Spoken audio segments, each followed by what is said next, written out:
We are looking at chapter number 3, Constitutional Design.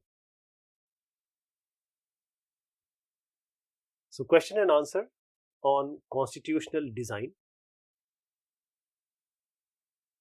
Here are some false statements. Identify the mistake in each case and rewrite these correctly based on what you have read in this chapter. First is, leaders of the freedom movement had an open mind about whether the country should be democratic or not after the independence. So, the leaders of the freedom movement, they were actually very clear about this democratic setup to be made after independence. So, leaders of the freedom movement had an open mind, this you have to write, about the country being democratic after independence. Next is, members of the Constituent Assembly of India held the same views on all provisions of the Constitution. Now, whenever there is an assembly or there is a committee being made, then there are so many people in this Constituent Assembly, around 299 people were there. Now, they were discussing on different matters because it was Constitution of India. So, the views will be different, but after long discussions and debate, they actually came to consensus. So, members of the Constituent Assembly of India had different ideas on all provisions of the Constitution. They arrived at a solution only after long discussions and debates, and a consensus was reached. A country that has a constitution must be a democracy. Now, this is not necessary. If a country is democratic, a democracy, following democracy, then the country should have a constitution, but the otherwise may not be true. So, it is not necessary that a country having constitution must be a democracy. The constitution of country can even make provisions for dictatorship or monarchy. What we have seen in Soviet Union and Pakistan is an example. Constitution cannot be amended because it is the supreme law of country. Constitution, let me tell you one thing, the change is the only thing which never changes. That is, change is the only permanent thing. So, it is obvious for constitution also there can be amendments or changes. So, the constitution can be amended, changed to keep up with the changes in aspiration of the society. It can also be changed keeping in mind the social, political and economic conditions of the country. Which of these was the most salient underlying conflict in the making of democratic constitution in South Africa? And this was the fight against the apartheid system between the white majority and the black minority. So, this is the answer. Which of these is a provision that a democratic constitution does not have? Name of the head of the state, that is the prime minister or president. We don't have the name, but we have in constitution powers of the head of the state. We do have the powers of the legislature and the name of the country. Matching of these leaders with their roles in making of the constitution. So, Motilal Nehru, he prepared a constitution, or you can say a praroop or a khaka, blueprint of constitution for India in 1928. B.R. Ambedkar, he was chairman of the drafting committee. Dr. Rajendra Prasad, he was president of the Constituent Assembly, and Mrs. Sarojini Naidu ji, she was the member of the Constituent Assembly. Read again the extracts from the Nehru speech, Tryst with Destiny, and answer the following. Why did Nehru use the expression not wholly or in full measure in the first sentence?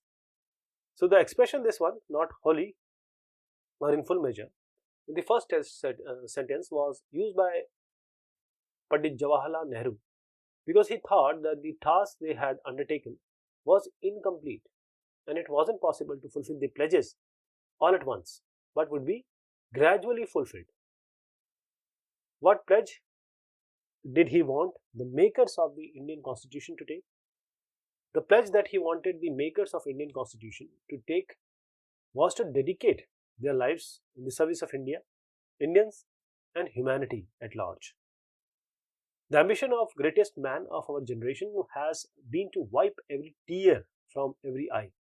Who was he referring to? He was referring to Mahatma Gandhi ji.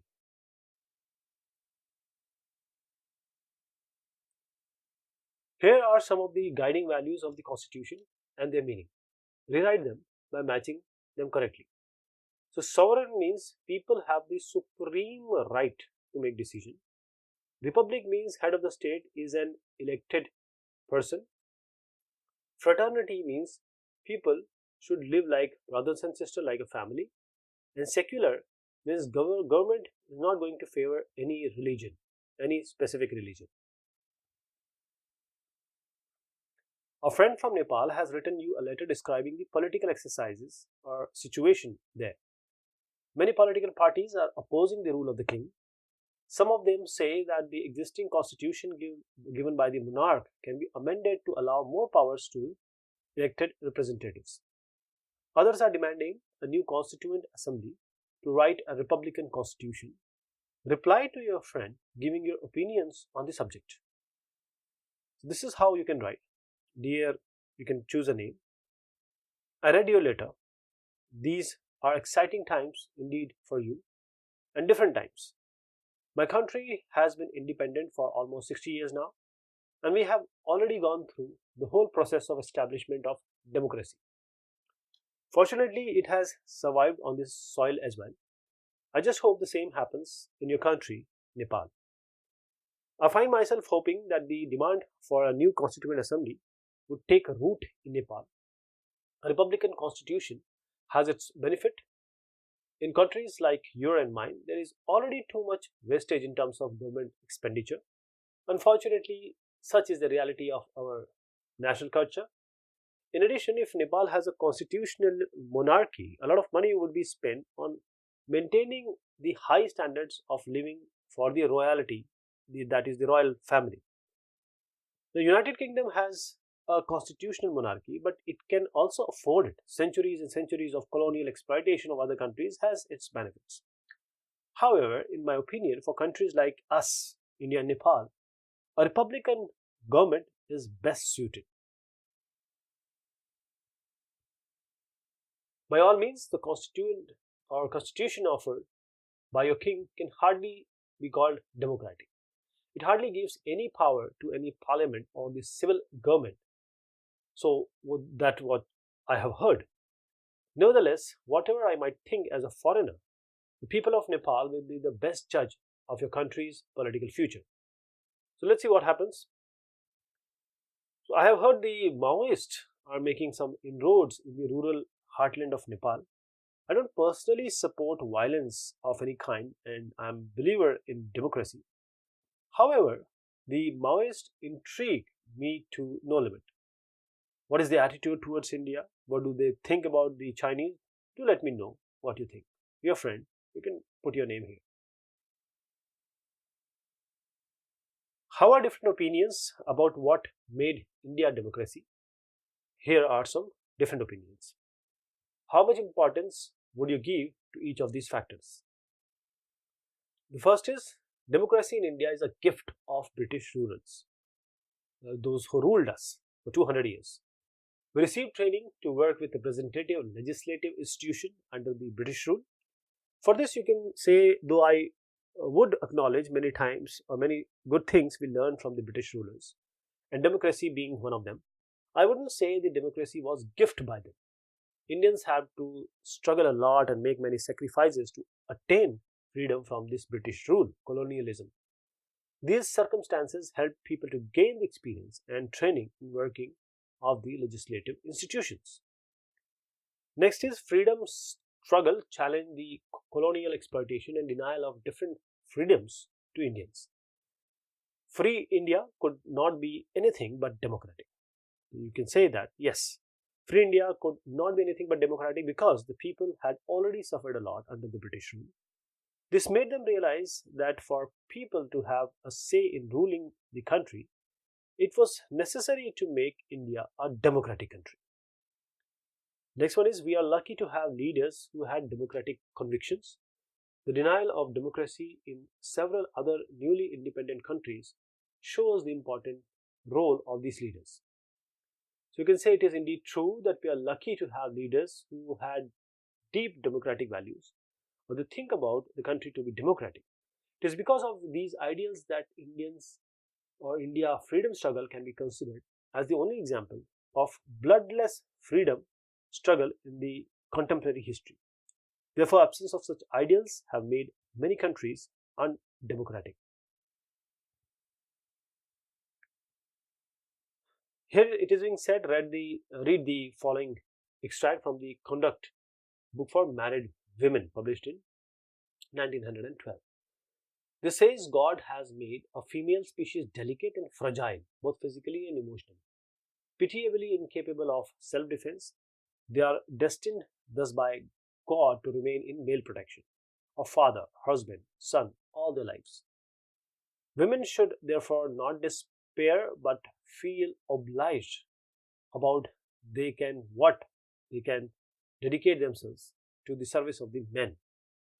Do you think the values expressed in this paragraph reflected the values underlying in our constitution, or does this go against the constitutional values?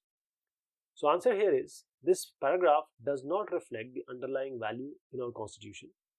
It refers to the patriarchal views and endorses the thought of inequality in genders. It goes against the constitutional values because in the paragraph women was shown as inferior, unequal, as weak and fragile, who should serve men. However, the constitution has provided equal rights to women. They enjoy the right to vote. They can take up any job and are paid equal wages for the same work. Read the following statement about constitution. Give reason why each of these is true or not. So the authority of the rules of the constitution is the same as that of any other law.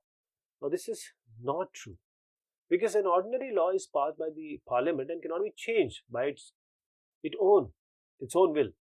So on the other hand, the rules of the constitution have greater authority and the parliament has to abide by them. For amending these rules, special procedures have to be adopted. Constitution lays down how different organs of government will be formed. So this is true.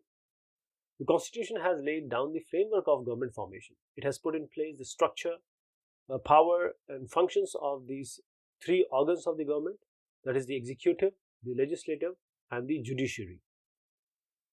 Rights of citizen and limits on the power of the government are laid down in the constitution, and this is also true. The rights of the citizens are laid down in the constitution as fundamental rights which are enforceable by law. The powers and functions of the government are divided into executive, legislative and judiciary. So it is done to keep each organ under check by other organs to ensure power functioning of the government.